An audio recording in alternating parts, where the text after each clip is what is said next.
God's garden oasis, where every bloom is perfect. God sees us not just as we are, but as we will be. God's garden oasis, where every bloom is perfect. God sees us not just as we are, but as we will be. Hi, do you belong to any special groups? My friend Amy won a couple of medals in Special Olympics. She belongs to a community of swimmers. And I get together once a month to talk about books that I've read with other people, and that's a community of book readers.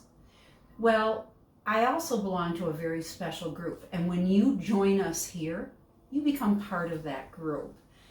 And that is a group of Christians. We become a community. It's a very special topic in the Bible. The dictionary says that a community is a social group of any size that have common characteristics. And that's true. That's a really general one. But for us, the community that should be most important is the community of believers that we belong to. I'm Nancy Hammond, and this is God's Garden Oasis.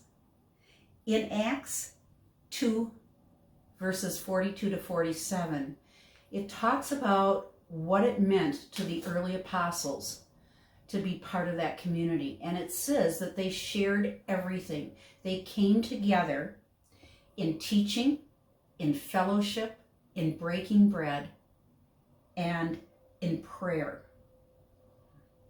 They really were encouraging each other, and they spent good time together. And you know what? God added to their number. That early church, as we've talked about, was really growing. In Acts chapter 4, verse 32, it says that they shared all they had. That's not always an easy thing for me. You know, when I sometimes think, oh, is that going to be gone? Is that food going to be gone? I want to kind of hold it back for myself. Or clothing. If I go to a store and see something I really like, sometimes I wrestle with the idea that if I don't get it right now, it's going to be gone. But God says that the followers of Jesus were sharing everything they had. Today's reading talks about why that's really important. In Ecclesiastes chapter 4, verse 9, it says, 2 are better than 1, because they have a good return for their labor. If either one of them falls down, the other one can help them up.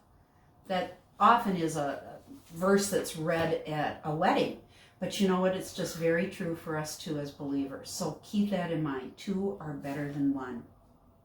Are you part of a church community? Who lifts you up when you're down? I love my church community. I have a small group that I get together with. I have friends who are believers that I can call on when I need prayer or I need a Christian perspective on situations. And I really enjoy having that. Feel free to contact me if you have a prayer request or if you have something else that is kind of on your mind. We'd love to hear from you. Thank you, Jesus, for allowing me to be part of a community of believers who will help pick me up when I am down. Have a great day.